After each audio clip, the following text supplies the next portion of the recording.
Hello everyone, this is Professor Casey. Welcome back. Today we're discussing Chapter 14, adapted from David Emory Shi's America, A Narrative History.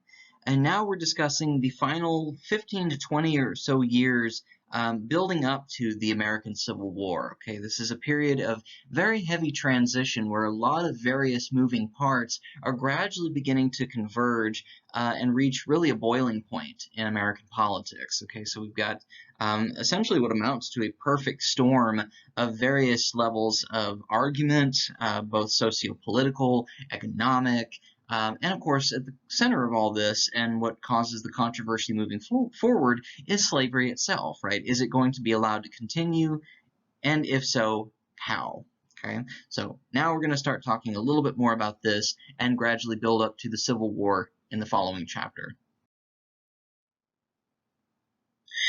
So again, as the territories of the United States have now begun to expand more and more, and especially in the aftermath of the Mexican-American War, all of this new territory that's recently been acquired from Mexico now is being targeted for eventual statehood.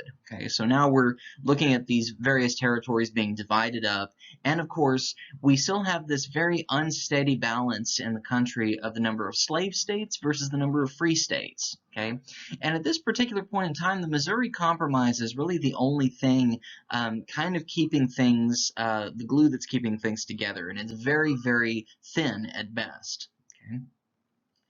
Now, on August 8th of 1846, there's a Democratic congressman named David Wilmot who, on the congressional floor, endorses the absorption of Texas as the last slave state in the Union. Okay, he essentially draws a line in the sand and says the only way that we are going to allow slavery to continue is if we allow Texas to become the very last one.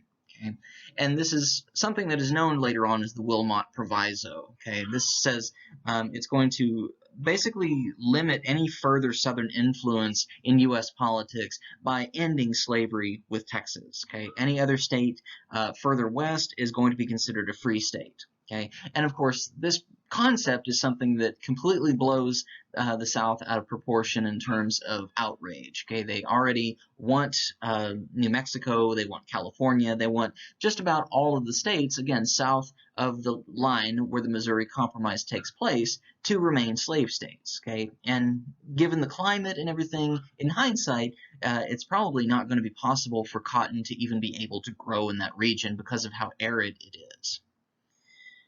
Now, not too long after that, we have Senator Lewis Cass, okay, he's a senator from Michigan, and he presents a concept for these new territories that becomes known as popular sovereignty. Okay, and what this basically amounts to is that the individuals who end up living in the territories themselves, okay, are going to be granted the right to regulate their own concerns. Okay, so in other words, the federal government is not going to step in and say, okay, New Mexico is going to be a slave state, California is going to be a free state. The government does not have any official dictatorial say here. Okay, the people who live there are essentially going to vote on what they want the scenario to be. And naturally, if slavery is going to attempt to reach these particular regions, okay, this has got a lot of problems attached to it, because if you bring African Americans into these regions, okay, specifically ones who are still enslaved, okay, then they are not going to be allowed to vote on what their own fate is going to be. Okay, and Texas at this point has already completely banned free blacks from settling in the region. Okay, that doesn't get overturned until much, much later. Cass ends up winning the Democratic nomination for the presidency after James Polk decides to not run for a second term. Okay, he's already been very embattled over the Mexican-American War. People have already blamed him for starting the conflict and getting us involved in the first place. And so the Whig Party, right, the one that is operating at the opposite end of the spectrum from the Democratic Party at this point, nominates Zachary Taylor. Okay, and Zachary Taylor, remember, was a general during the Mexican-American War. Okay, he was the leader of American forces, and he himself, like many of his predecessors, was a plantation owner, and in his case, he owned over 100 slaves. Okay?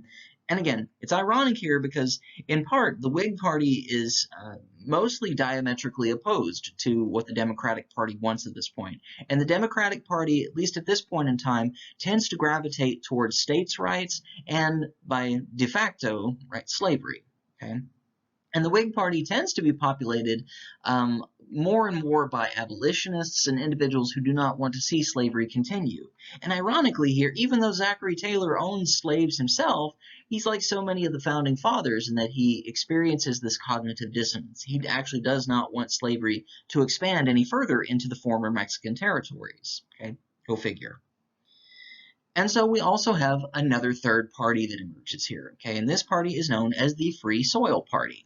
Okay, and the Free Soil Party, again, has a very specific platform here, and that is to end this expansion of slavery, right? Any new state is going to have soil that is free. Okay? It's going to be a free state. Okay? That's what they want to see happen.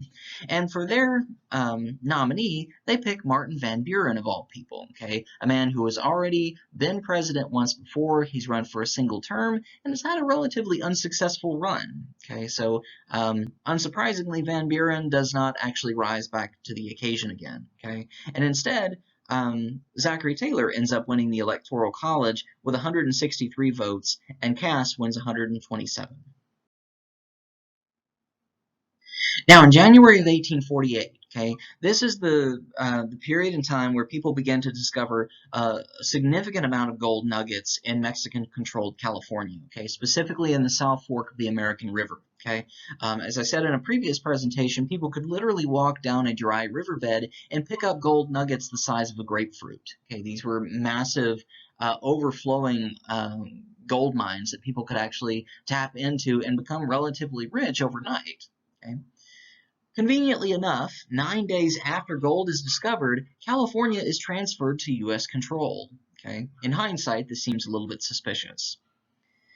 Now, by 1849, we finally get the period that is known, again, as the California Gold Rush. Okay? This is when it starts to really hit its peak. Okay? 100,000 Americans depart for California in 1849, and the year 1849 is where we get the concept of a minor 49er from the song My Darling Clementine, okay? And also where San Francisco gets its football team name from, the 49ers. Okay, San Francisco is typically the end goal for many people attempting to go out west. And the numbers balloon up to 300,000 a year by the time we get to 1854. So more and more and more people are pouring into this region, not so much so to actually settle there, but to actually get there, stay temporarily, make a lot of money from a lot of gold, and then go back east. And the California Gold Rush becomes the largest mass migration that we've ever experienced in American history. And again, most of it has to do with the fact that America has experienced a lot of economic turmoil in previous decades. Okay?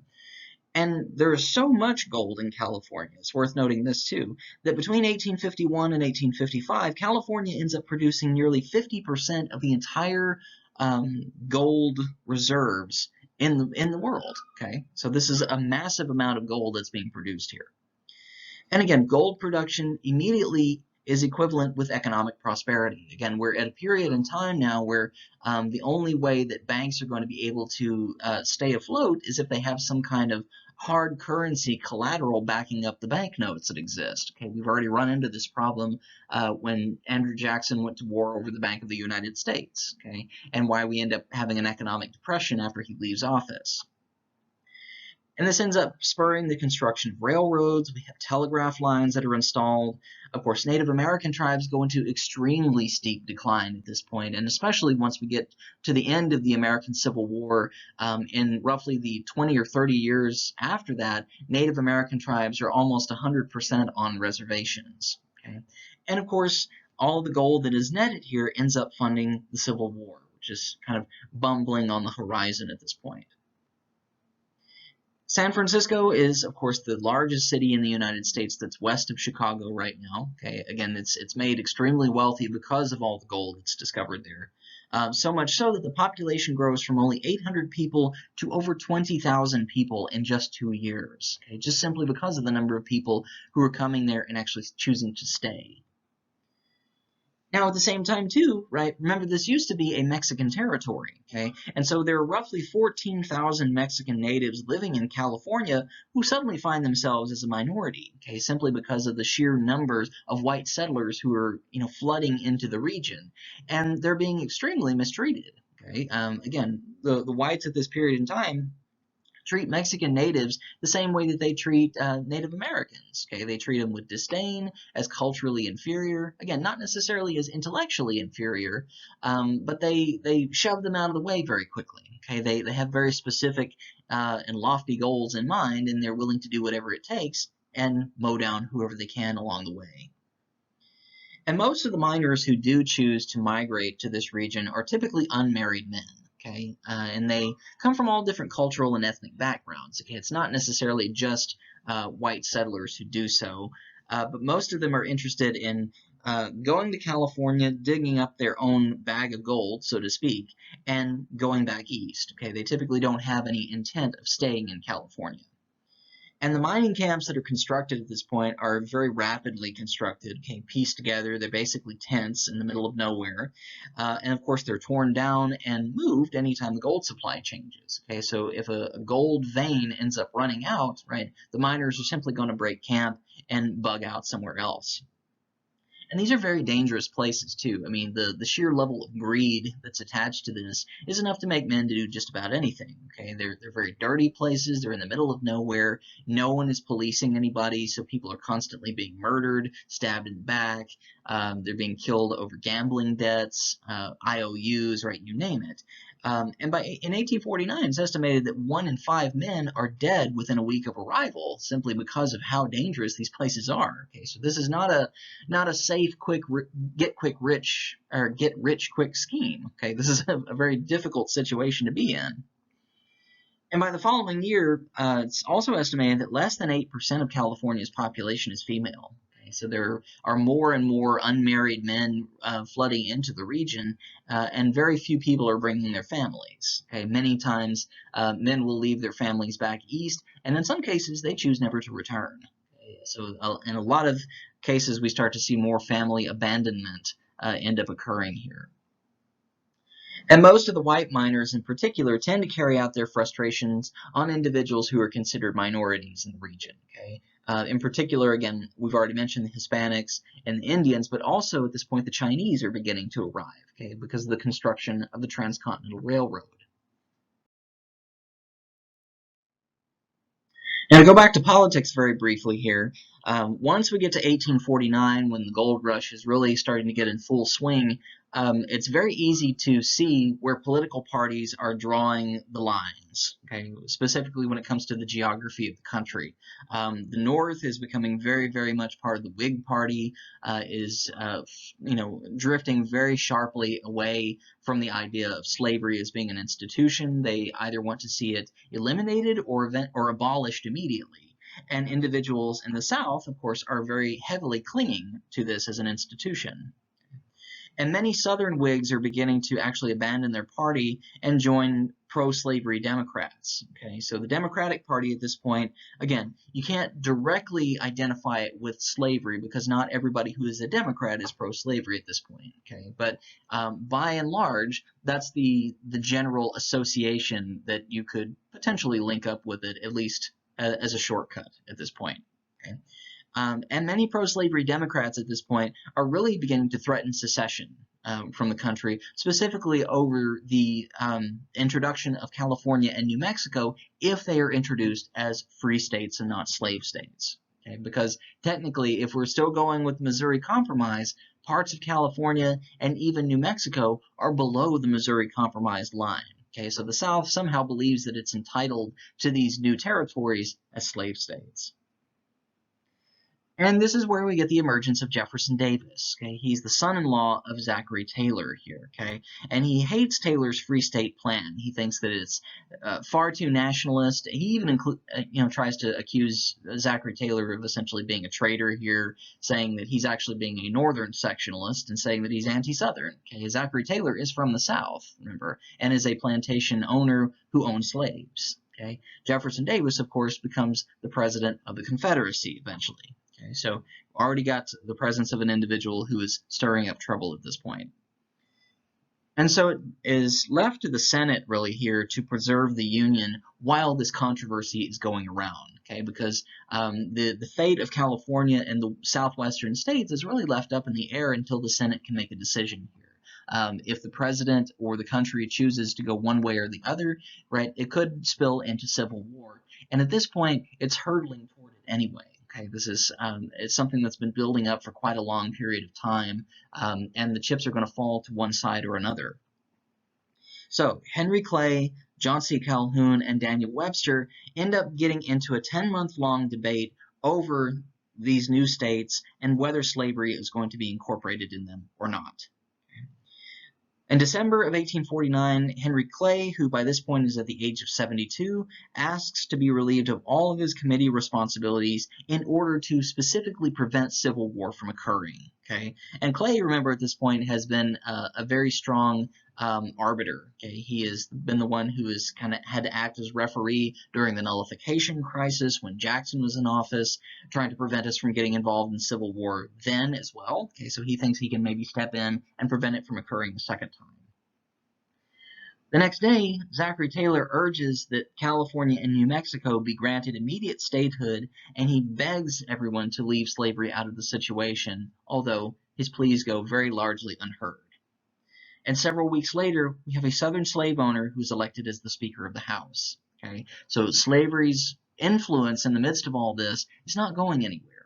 Okay, and for a Speaker of the House to be a slave owner very firmly puts the Senate and the House of Representatives against one another, as well as the legislative and the executive branches against one another. So there's tons and tons of eternal conflict everywhere you turn here. Now, January 29th of 1850, Clay presents what he refers to as the Compromise of 1850. And this is made up of 8 different resolutions that he thinks are going to be the stopgap to prevent civil war. He says California will be admitted as a free state, number 1. New Mexico and Utah are going to be organized without any restrictions on slavery. This is where Cass's theory of popular sovereignty is going to come into play. Right? The people who settle there are going to be given the option to vote democratically on what they choose to, be part of their economy, slave or otherwise. Texas is going to be denied much of its claim to New Mexico. Okay, Texas at this point wants to basically absorb New Mexico, the territory thereof, as part of the state of Texas. Okay, so we're going to divide Texas into Texas and New Mexico, and we're going to compensate Texas by having the federal government completely pay all of the debts owed by the state of Texas before it was annexed. Okay, so we're going to pay off all of its debts, and maybe that will help balance things out. And slavery is going to be retained in the District of Columbia. Okay, this is another very, very controversial thing because, again, the District of Columbia at this point has been the capital of the country since the beginning of the century. Okay, so this is something going forward where you are basically allowing an institution here to remain in the capital of the country. Okay, it's a big red flag for a lot of people. But while we're going to allow slavery to continue, we're going to abolish the sale of slaves in the nation's capital. Okay, so this is very much splitting hairs. Okay, this is kind of the Thomas Jefferson type of approach to a situation like this. We're not going to allow slaves to be bought and sold in the capital, but people who own slaves can keep them. Okay, so again, it's trying to play both ends from the middle, essentially. And we're going to adopt a more effective fugitive slave law on the federal level. So what this basically means is that individuals who have escaped captivity in the South and have made their way to the North are now going to be bound by federal law to be recaptured. Okay, and this is going to require private citizens living in the North, under penalty of law, to take part in the capture of escaped fugitives and returning them to the South. Okay, so if you harbor someone who you know or think might be, an escaped slave, right? If you don't immediately turn them over to the authorities, then you yourself will also be, prosecuted for this. Okay, so it immediately incriminates people who are trying to work toward abolition. And it also denies congressional authority to interfere with the interstate slaves trade. So basically, Congress had all of its teeth pulled here, right? It's not able to actually enact any further legislation to prevent the slave trade from continuing from the South to the North and vice versa. Now, the debate that ensues that we've discussed here, again, happens beginning in March of 1850, and John C. Calhoun, who at this point, remember, is a South Carolinian, he is a Southern sectionalist, okay, calls on Congress to defend slavery, okay, or face the potential division of the Union. Okay, remember, he's part of this contingency that is threatening to secede from the Union if slavery is threatened. 3 days later, Daniel Webster, who is a senator from Massachusetts, he's from the North, okay, he's on the opposite end of Calhoun's argument, denounces this idea of peaceable secession, okay, right? This idea that somehow the South can politically and geographically remove itself from the rest of the Union. He says it's impossible, okay? If there's people living in the South who do not agree with slavery, and there's people living in the North who do like slavery, right? So trying to separate the country in this way and basically say we're going to have an entire nation based on the idea of slavery as a defining institution, he says it's inconceivable, right? We can't allow this to happen. And so both sides end up getting embroiled into this argument. Okay, Webster accuses Southerners of fanaticism, in trying to incite revolution, right? Of trying to get us embroiled in a war. Okay. 3 weeks later, John C. Calhoun ends up dying. Okay, and specifically, he dies of tuberculosis. Okay, he actually has to have someone read his speech on the congressional floor because he can no longer talk. Okay, he's in that bad of a condition. On March 11th, a Whig senator from New York named William Seward, who eventually becomes Secretary of State under Lincoln, delivers another speech opposing Clay's compromise here, okay, saying that slavery is going to be completely incompatible with the Constitution. Again, it's a difficult argument to make because the Founding Fathers never went the distance in trying to remove slavery from the Constitution. Okay, so nothing in the Constitution refers to slavery as an actual institution in and of itself. Okay, remember the Founding Fathers had the option of doing this, but because so many individuals in the South had so much wealth and influence vis-a-vis slavery, okay, it became difficult for them to remove it from the equation, politically speaking. So again, going back in hindsight, if that had been done earlier, we might have avoided this now. And he calls emancipation an inevitable process. He says, he talks to New Yorkers here, and he says, anytime that the government attempts to make you, culpable here, anytime you run into an individual who may be an escaped slave, he says, do not return them to their owners. He says, give them room and board, hide them, right? Hide them from the federal government. This is a senator telling people to break the law, essentially, over moral rights. And unsurprisingly, not everybody is on board with what Henry Clay comes up with.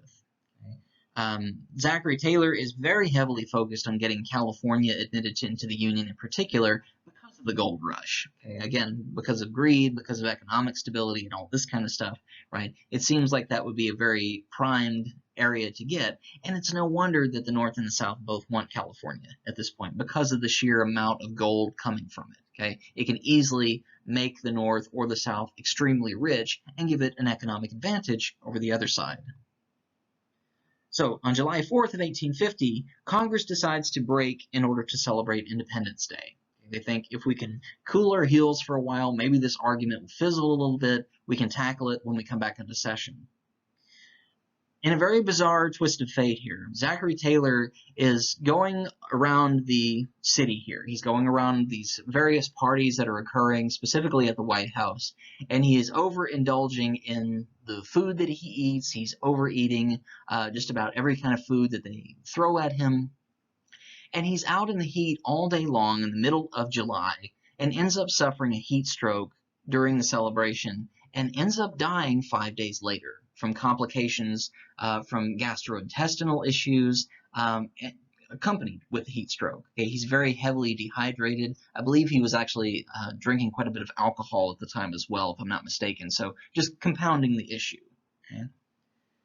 And after Taylor ends up dying, his vice president, Millard Fillmore, steps into office, okay, and does a complete 180 from what Taylor does, okay, and is fully supportive of Henry Clay's proposals here. And so he does the very drastic move that we've seen before. He ends up asking his entire cabinet to resign and appoints Daniel Webster as Secretary of State. Okay, so this is really taking a very firm pro-Northern stance here, because remember, Daniel Webster, again, is from Massachusetts, right? He's a very ardent abolitionist here. And the senator from Illinois, Stephen Douglas here, ends up breaking Clay's suggestions into several different proposals that he then ends up presenting in the long term. Okay? And the final version of the Compromise of 1850, right, the revised version, includes 5 specific elements whittled down from 8. Again, reintroducing the idea that California will be entered into the Union as a free state. This will, of course, end the balance between slave and free states. Okay, we're no longer going to have an equal number of each. Okay, this is going to be the tipping of the scales here. We also are going to include what's called the Texas-New Mexico Act. Again, New Mexico is going to be granted territorial status. It's not going to be granted statehood yet. And Texas's boundaries with New Mexico are going to be at its current location where it is even today in the 21st century. Okay. Meanwhile, to compensate Texas, right, we're going to pay it $10 million to pay off all of its debts. Okay. So again, that part of the original compromise is fulfilled here. The Utah Act is going to set up the Utah Territory, okay, and it's going to grant its legislature authority over slavery. Okay, so this again ends up getting into the idea of popular sovereignty. Okay, so the Utah legislature is going to decide whether or not it's going to be slave or free. The Fugitive Slave Act, again, this is something that Southerners really want to have happen. Northern abolitionists hate this. Okay? It's the idea that the federal government and the northern states are going to be bound by law to capture runaway slaves and return them to the South. Again, getting people in the North who don't agree with slavery, who don't want it to exist, involved in dirtying themselves up here with slavery. And the public sale of slaves is going to be abolished in the District of Columbia, the capital. But again, slavery itself is not going to be abolished. Okay, so you can no longer purchase or sell slaves in the District of Columbia, but if you have them, you're allowed to keep them.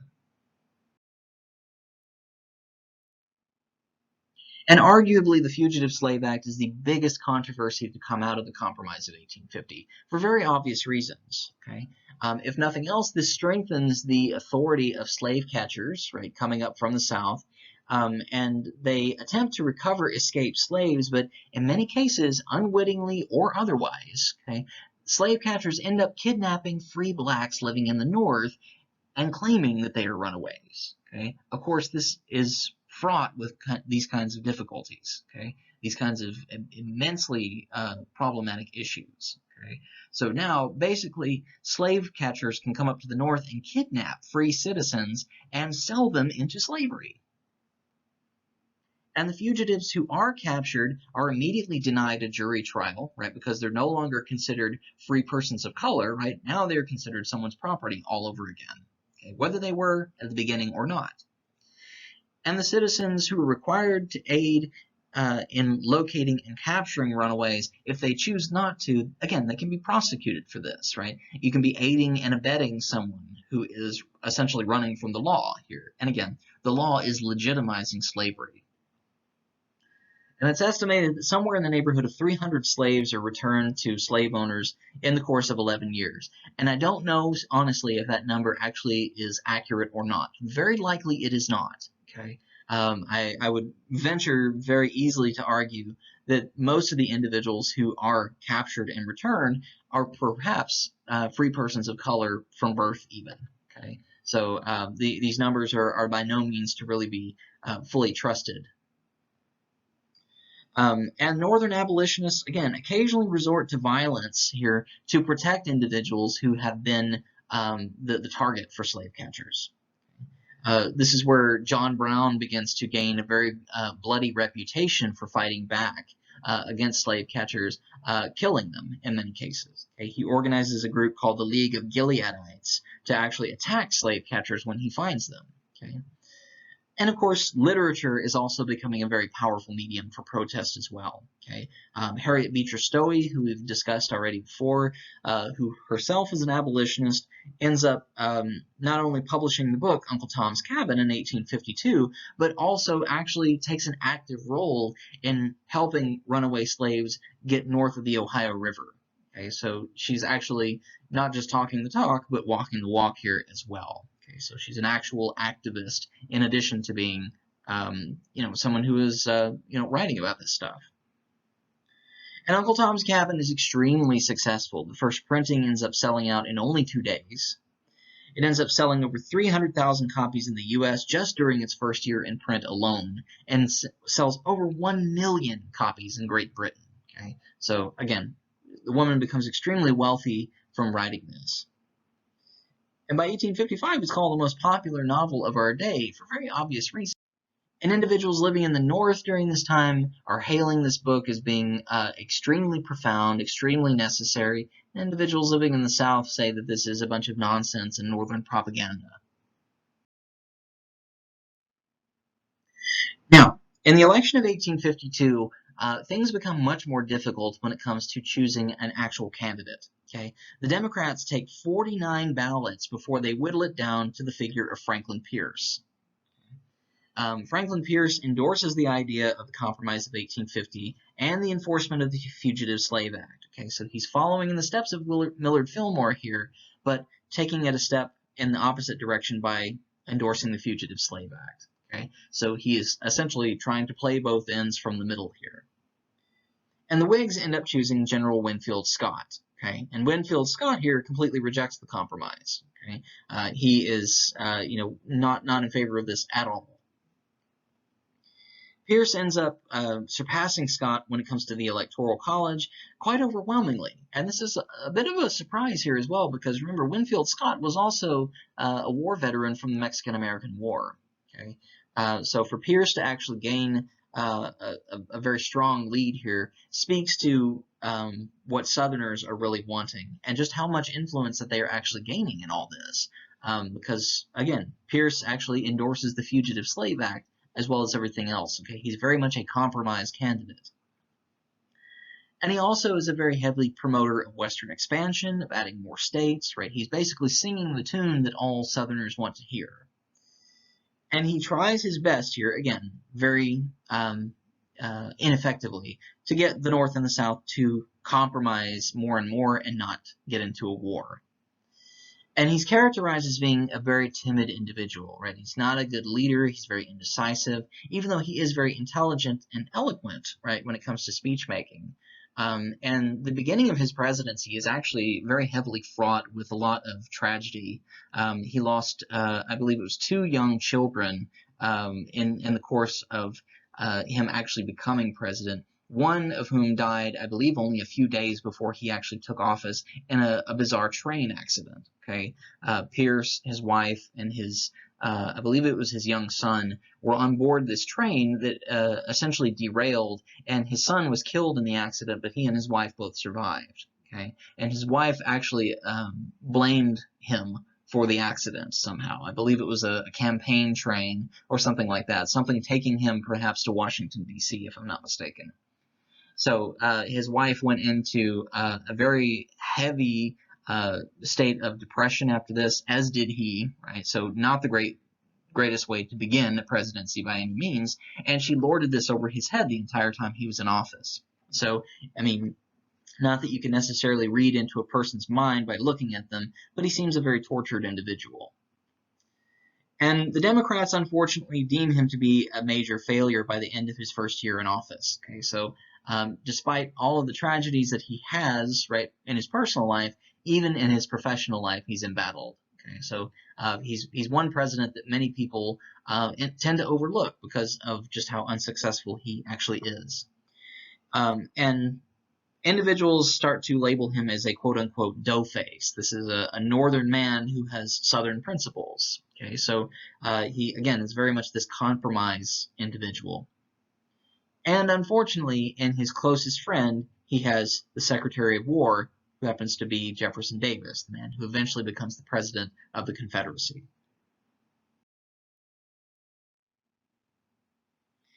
Now, when it comes to people targeting the Pacific coast at this point, especially for settlement, for the gold rush and so forth, people begin to desire a connection between the East and the West Coast. Okay, and specifically because now that we have all of this gold pouring out of California, we also have a very viable trade network linked up with Asia across the Pacific. Okay, and if that all the wealth coming from Asia lands in California, coupled with the gold, if it continues to make its way back east, right? If we build a railroad to connect it all, then all of that wealth will suddenly flow back east, and perhaps the economy will stabilize and we'll be a prosperous nation again. Jefferson Davis wants a southern route for this transcontinental railroad, okay, through the new acquired Mexico territories here. And Stephen Douglas, the senator from Illinois, wants Chicago to become the hub for the rail line, running it in a northerly direction. Okay, so again, even in this particular controversy, the North and the South are at odds with one another. And Stephen Douglas also urges Congress to pass what is called the Nebraska-Kansas Act, okay, or the Kansas-Nebraska Act, depending on how it's presented. And this is supposed to settle the territory west of Missouri and Iowa using the idea of popular sovereignty. Okay, so again, all of the blue states you see here in the Union are all slave states. All of the kind of greenish yellow ones are free states, and all of the territories that you see in orange are going to be granted popular sovereignty. Again, the federal government is trying to wash its hands of this scenario and give the individuals living there the opportunity to choose for themselves. And this is supposed to come with a formal repeal of the Missouri Compromise. Okay, so this is again kind of removing one particular issue and replacing it with something else. Okay, so it's supposed to create two new territorial governments that are open to slave owners. Okay, so Kansas, which is going to be established west of Missouri in the Kansas Territory here, and the Nebraska Territory north of that, okay, which is west of Iowa and Minnesota. In May of 1854, Douglas recruits several Democrats and several Southern Whigs, and they all end up supporting passage of the Kansas-Nebraska Act. Okay, it passes by 37 to 14 votes in the Senate and 113 to 100 in the House. Okay, so by a very slim margin does this pass. And the Whig Party ends up going completely out of commission after that. Okay, and this is what ends up giving rise to the Republican Party.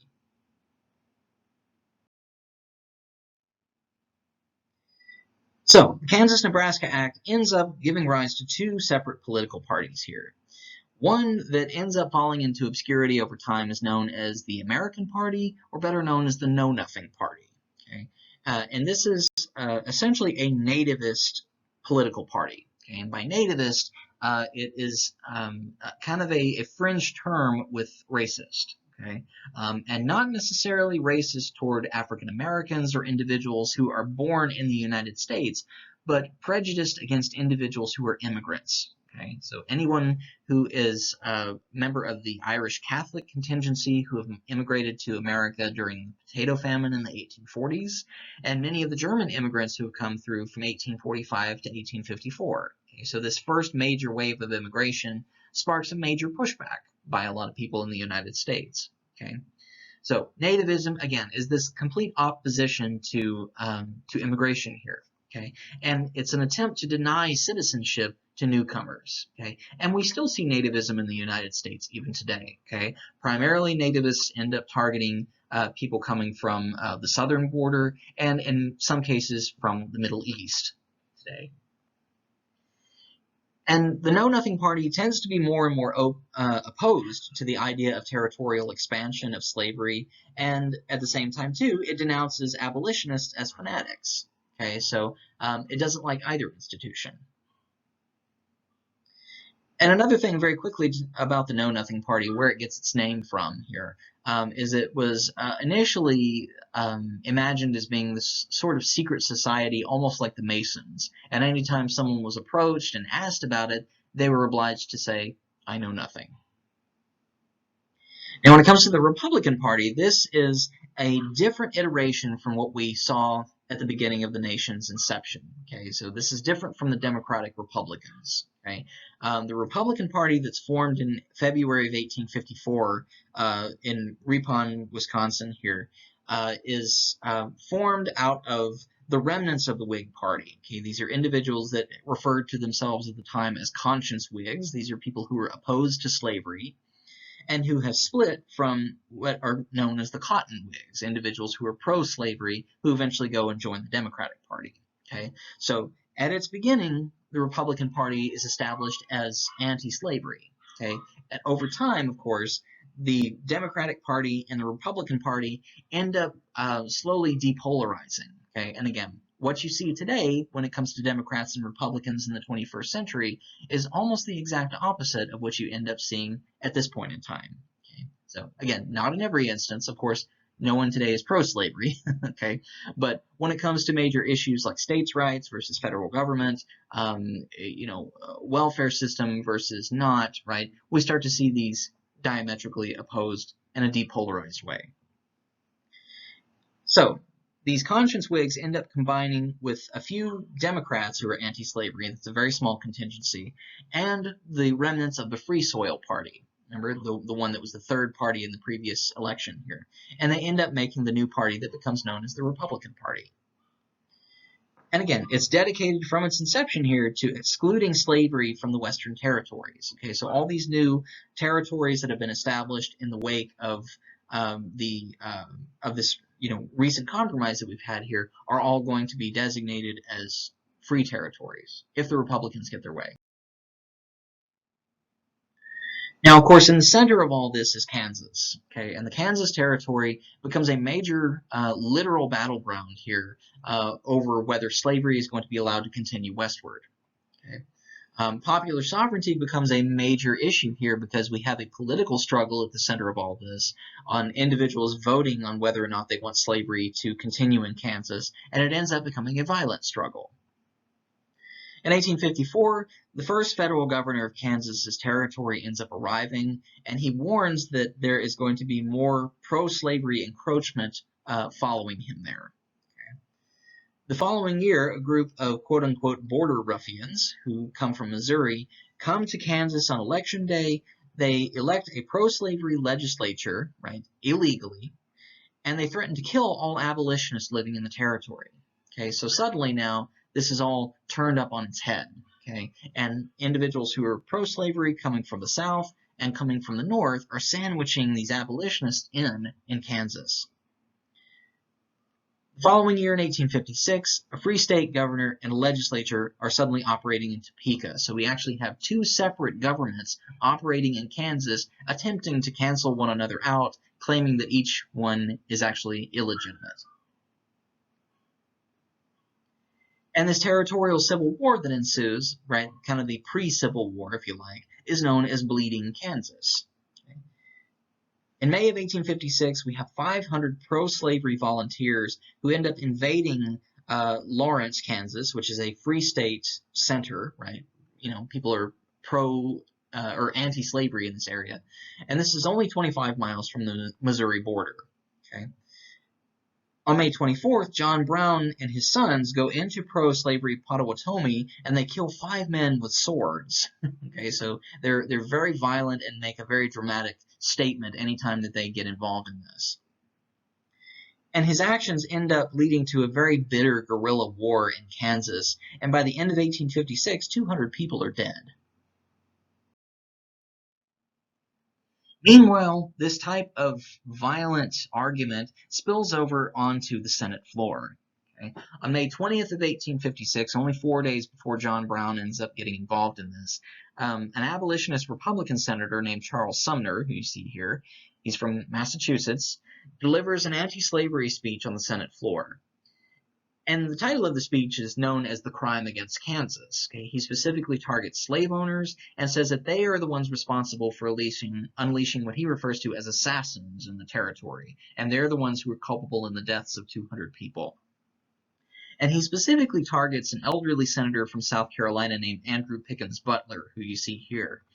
And Butler's cousin, a man named Preston Brooks, who's a congressman from South Carolina, has heard the entire speech and is so angered by what Sumner has said about his family that Brooks comes into the Senate 2 days later on the Senate floor with a gold-knobbed walking stick and proceeds to attempt to beat Sumner to death. Okay, he accuses him of slandering Butler, of slandering South Carolina, and Charles Sumner is brain damaged from this, right? He actually has to sit out an entire 2 terms in the Senate, right, 4 full years, because he's nearly killed in this process, okay? And meanwhile, Sumner is viewed as a martyr by the Northerners because he took a stance on abolitionism, and more people start signing up for the Republican Party, and Southerners view Brooks as being a hero because he attacked a Northerner.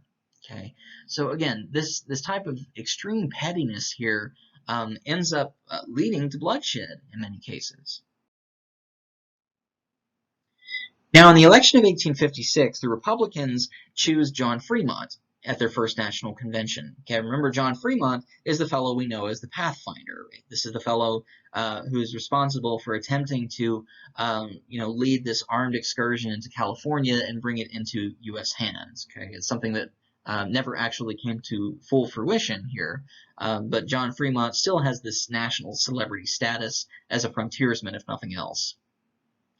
He endorses federal funding for a transcontinental railroad and denounces the repeal of the Missouri Compromise, saying that Democrats' territorial expansion and slavery have no place in the country. And Fremont, unsurprisingly, takes the North with 114 electoral votes.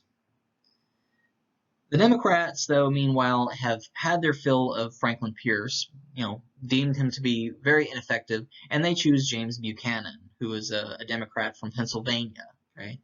And James Buchanan is a strange figure because even though he embodies the Democratic Party, he was actually known after the fact for going into regions where slaves could be purchased, purchasing them, taking them into northern states, and setting them free.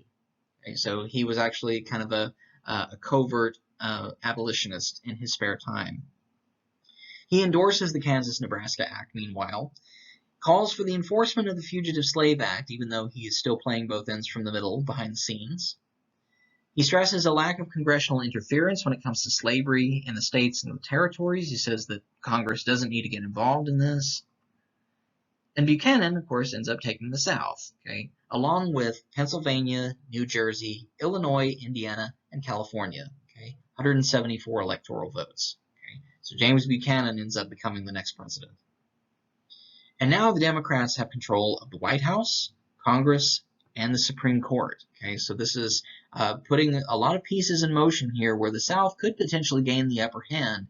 And at this point, we're in 1856. Okay, we are, roughly 4 or 5 years out from Civil War actually beginning. And Buchanan's entire mission when it comes to saving the Union is to give the South what it wants. He thinks that if the South is appeased in the midst of all this, then maybe they will not actually attack the North in any way. And slave states are represented in a very unbalanced way in the cabinet, right? There are 4 individuals in the cabinet who are pro-slavery and 3 who are anti-slavery. And there are 2 major events that occurred during Buchanan's first 6 months in office that end up putting a big stain on his reputation as president. One of them, of course, is the Kansas controversy with Bleeding Kansas, and the other is Dred Scott v. Sandford.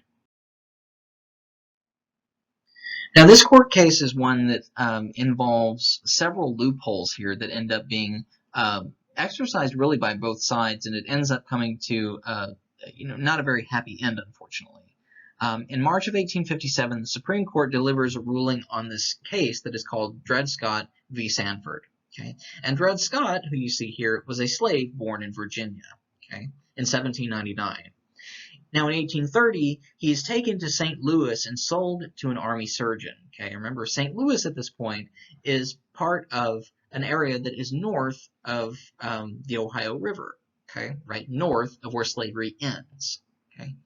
Now, this army surgeon takes him to Illinois, and then to the Wisconsin Territory, okay, and then finally back to St. Louis again. While he's in the Wisconsin Territory, meanwhile, Dred Scott marries a woman named Harriet Robinson. They have 2 daughters. He settles down and basically lives life as a free man. In 1846, he files a civil suit in Missouri claiming that his residence north of the Ohio River in Illinois and the Wisconsin Territory makes him free because slavery doesn't exist there. Okay, it's outlawed. Okay, so for him to go north, right, seems like he would go through a sort of invisible boundary line that deems him free in his mind. And the jury rules in favor of him. Okay, but the state Supreme Court rules against him.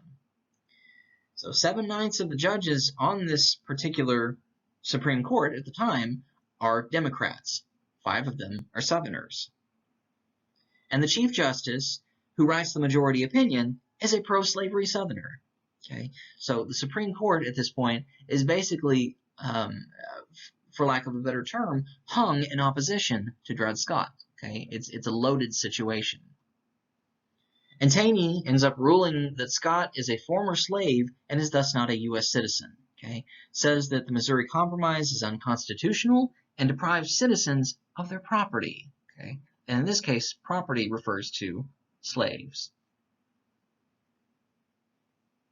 So again, this challenges this prospect that popular sovereignty is not going to be successful, right? It says that popular sovereignty is potentially unconstitutional because if individuals decide to vote and say that they don't want slavery there, right, that they could potentially free the slaves living in that territory, then somehow, by virtue of considering slaves as personal property, these individuals are going to be somehow deprived of their property.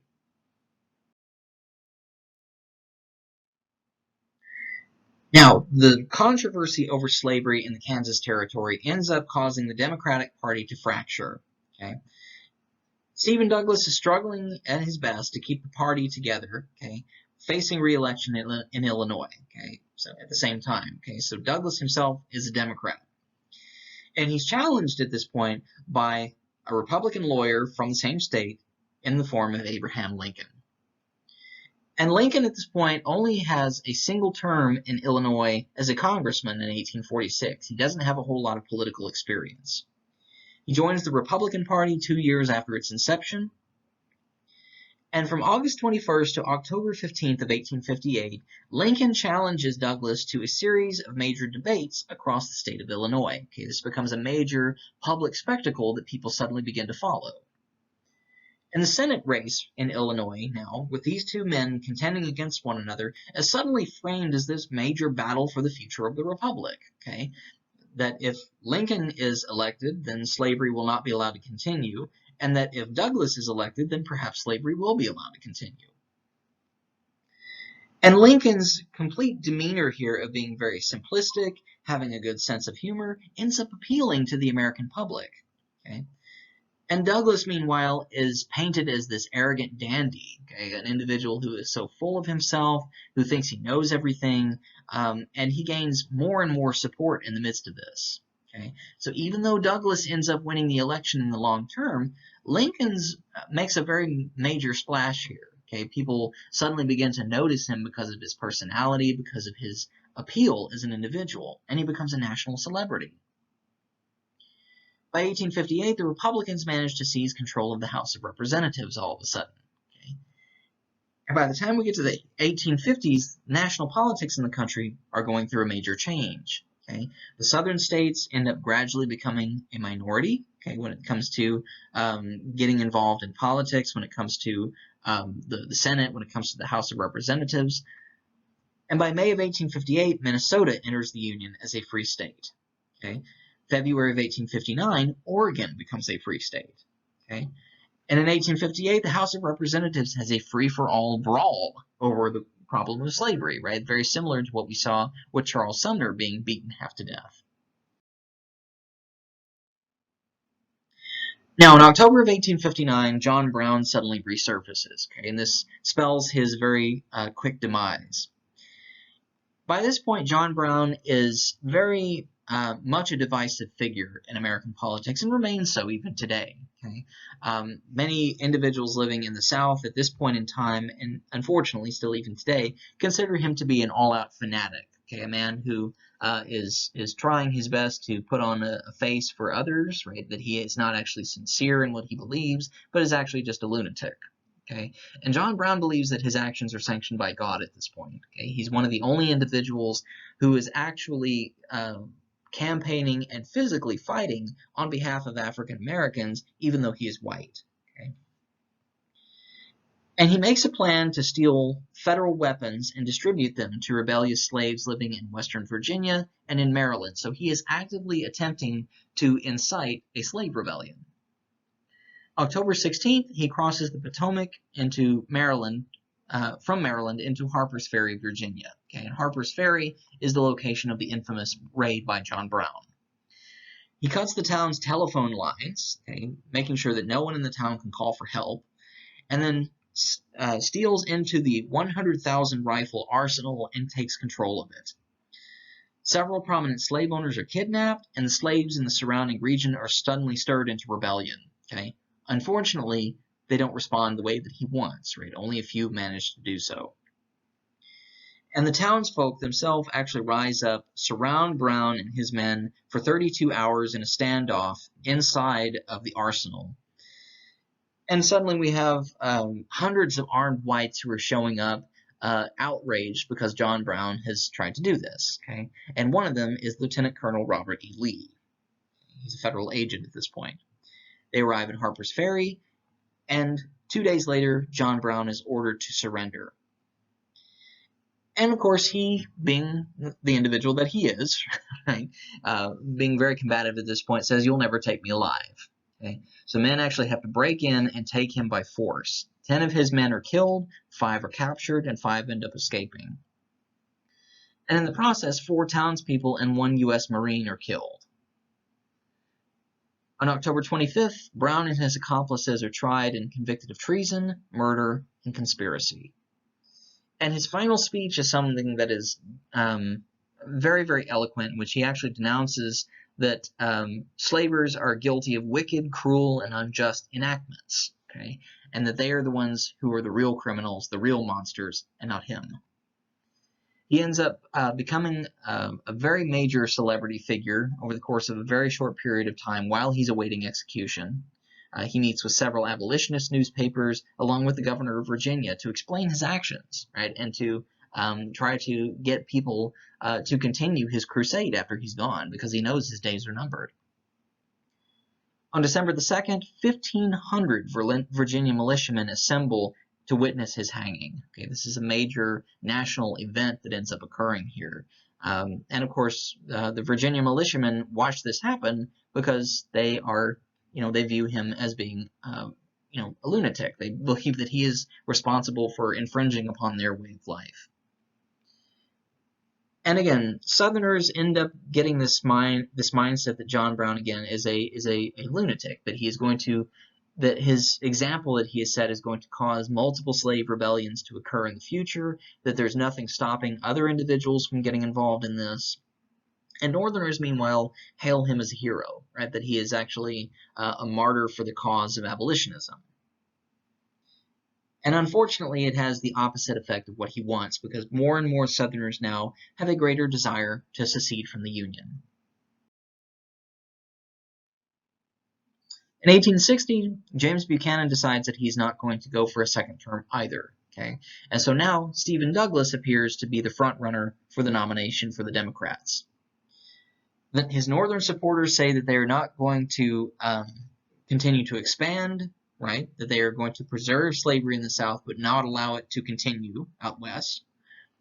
And the Southerners, meanwhile, demand that I say we, by we I mean that the federal government, by the country, that the country provide federal protection for slavery in both states and the territories. Okay. And once they are immediately rejected on this action, delegates from 8 southern states pack up and leave the convention entirely. Okay, so this is the first major walkout that we have, where they end up basically leaving the Democratic Party to fend for itself. Okay, they say they've had enough picking individuals who don't embody what they want. Okay, they believe that the Democratic Party is suddenly beginning to fail the South. And the Northern supporters end up reconvening in Baltimore. They nominate Stephen Douglas for the presidency. But the Southern Democrats, meanwhile, have separated away from the Northerners, and they nominate John C. Breckinridge, okay, the vice president, for James Buchanan. Okay, so now all of a sudden, Southern Democrats have a pro-slavery platform and have chosen their own candidate here. So we have 2 branches of the Democratic Party who have chosen their own candidates for president. And Breckinridge, meanwhile, says that Congress is going to protect the rights of immigrants to take their slaves west. Okay, and this is a promise that he cannot necessarily fulfill. Okay, that he cannot really. It's a promise that he has no right to make. Now, in May of 1860, the Republican Convention is held. Okay, this happens in Chicago. And Abraham Lincoln wins the nomination for presidency over William Seward. And Lincoln reaffirms the Republican Party's commitment to end slavery's expansion, okay, that we're not going to allow it to continue anywhere westward. Okay. He also endorses a series of former Whig policies, okay, saying that we're going to engage in national economic expansion. Okay, so he doesn't just focus on slavery, he promises other things beyond it. Okay. He promises a higher protective tariff, free farms on federal lands out west, that we're going to make more internal improvements using federal funds, including a transcontinental railroad. And when it comes to the Northeast and the lower South portions of the country, opinions tend to be more and more radicalized. Okay? So more and more pro-slavery individuals are in the lower South, and more abolitionists are in the New England region. Maryland, Kentucky, Delaware, and Missouri, meanwhile, are all these moderate border states where slavery does exist, but where it ends up being overturned gradually in the ensuing years. The Whigs, meanwhile, attempt to reorganize themselves very feebly here. They form what is called the Constitutional Union Party, and they nominate a man named John Bell from Tennessee. The northern states include Lincoln and Douglas on the ballot. Okay, so Abraham Lincoln for the Republicans, Stephen Douglas for the Democrats. And the southern states include Breckinridge, okay, for the Democratic Party, and Bell for the Constitutional Union Party. So the South doesn't even recognize the Republican Party as existing because it's anti-slavery. And in the midst of this gigantic mess, Abraham Lincoln wins 39% of the popular vote, right, a relatively small amount, but 180 votes in the Electoral College, carrying all 18 free states. And he believes that this is an absolute fluke. Okay? He says there is no way, statistically, that he should be president. From November 8th to March 4th, the United States goes into the period of disintegration. Okay? Once Abraham Lincoln wins the presidency, it spells the beginning of the end for the Union for the next several years.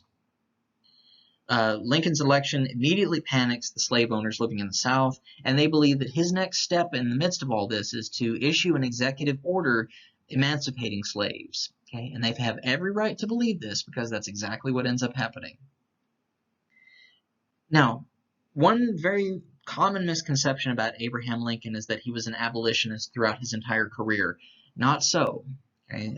From the beginning of his first term in office as president, he stresses in several pieces of correspondence that he has no intention of meddling when it comes to ending slavery as an institution. Okay? He says he's going to allow slavery to continue where it is, but he doesn't want it to expand any further. Once he ends up winning, South Carolina's entire congressional delegation packs up, leaves Washington, D.C. The state legislature appoints its own convention to determine whether secession should occur. Okay, so South Carolina is the first one to enact the steps towards seceding from the Union. At this point in time, it's worth noting the population of South Carolina is overwhelmingly a slave population. Okay, 60% of the individuals living in South Carolina are slaves. Okay, and this is higher than any other southern state. It's also the only state that does not allow its citizens to vote. Okay, it's the only non-democratic state in the Union. This is another thing that people don't realize. The state legislature votes on behalf of the people. On December 20th of 1860, the South Carolina Convention unanimously votes to secede from the Union, to break away entirely. Okay, so remember, South Carolina, way back in the Jacksonian administration, okay, threatened to do this, right, over the nullification crisis. And here we are 20 years later, 30 years later, it's actually doing it. James Buchanan, who is still in power at this point, although he's a lame duck president, blames secession on Northern abolitionists of all people. And he claims that he lacks the constitutional authority to force the state to rejoin the Union. Okay, he's in the midst of a period, again, where he is considered a lame duck president. This means that he is on his way out the door, and for him to attempt to enact any new legislation is virtually pointless, because if it sits on the desk of the Senate of the House of Representatives, it's going to essentially get thrown in the trash when the new successor comes into office. All the Southerners in Buchanan's cabinet, meanwhile, end up resigning, okay, further limiting his power. And the secessionists begin seizing federal property. They take control of arsenals, and they start, remanning forts in the South. Okay, they are preparing for war. On January 5th of 1861, James Buchanan sends an unarmed ship to try to resupply Fort Sumter in the South. 4 days later, Confederate cannons open fire and drive the ship away. Buchanan attempts to ignore the conflict here. Okay, says, I'm going to let that slide, and I'm going to try to get a compromise worked out of this. Okay, he could very easily have gotten us involved in a war a little bit earlier on. Okay, but he waits and allows his successor to be the one to do it. On December 18th, if we back up a little bit further, several compromising resolutions are presented to Congress to try as a last-ditch effort to preserve the Union. One of them is called the Crittenden Compromise, and this says that the extension of slavery to the western territories south of the Missouri Compromise line might be an option. Okay, Lincoln and the Senate immediately oppose this. Okay, remember the Senate at this point is made up of a majority of Republicans, just like Lincoln is. In February, 21 states send delegates to Washington, D.C. to a peace conference to try one last time. A constitutional amendment is proposed to guarantee slavery where it exists. Ironically, in the midst of all this would have been the 13th Amendment. Okay? This would have been what would allow slavery to continue. And amazingly, the 13th Amendment is what actually abolishes slavery.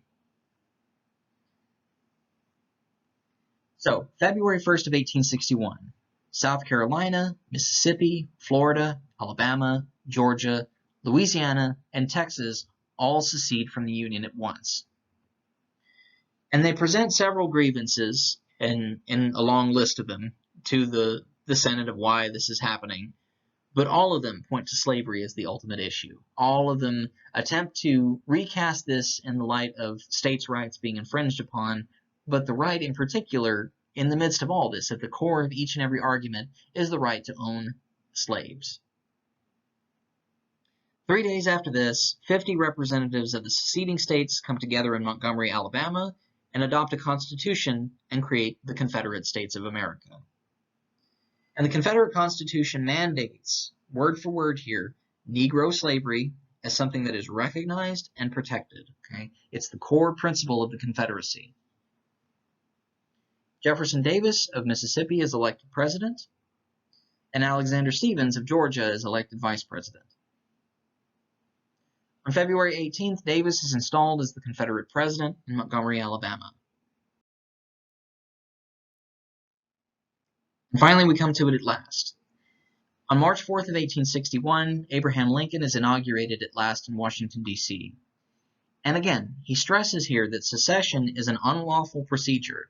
He says that he's going to defend all the federal forts in existence in the South without the use of force if he possibly can. The following day, he receives a letter from Fort Sumter calling for reinforcements. A little bit less than a month later, on April 4th, Lincoln orders that several unarmed ships take food and supplies to the remaining 69 Union soldiers stationed at Fort Sumter. Jefferson Davis ignores warnings not to fire on the supply ship and does it anyway. A week later, Confederate forces demand that Fort Sumter be surrendered. The Union refuses. And the following day, on April 12th of 1861, Confederate cannons fire on Fort Sumter, thus beginning the Civil War.